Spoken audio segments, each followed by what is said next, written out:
Hello everyone, welcome to our channel. Telugu రాష్ట్రాల్లో మారినటువంటి వాతావరణ పరిస్థితులు, పలు జిల్లాల్లో ఈ రోజు కురనున్నటువంటి వర్షాలు.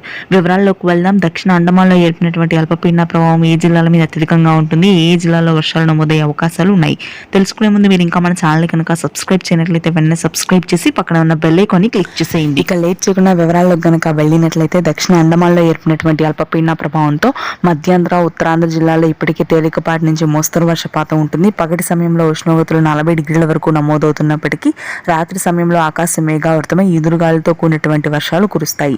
శ్రీకాకుళం, విజయనగరం, విశాఖపట్నం, అదేవిధంగా ఉత్తర తెలంగాణలోని నిజామాబాద్, ఆదిలాబాద్, కామారెడ్డి, మంచిర్యాల, రాజన్న సిరిసిల్ల, భద్రాద్రి కొత్తగూడెం, ఖమ్మం, హైదరాబాద్ పరిసర ప్రాంతాల్లో ఈ రోజు రాత్రికి భారీ వర్షాలు నమోదయ్యే అవకాశాలు ఉన్నాయి ఈ అల్పపీడన ప్రభావంతో. ఇక ఆ తరువాత మనకి మధ్యాంధ్ర, గుంటూరు, కృష్ణా ప్రాంతాల్లో కూడా ఇదే విధంగా పగటి సమయంలో 40 డిగ్రీల ఉష్ణోగ్రతలు, రాత్రి సమయంలో ఈదురుగాలితో కూడినటువంటి వర్షాలు ఉంటాయి.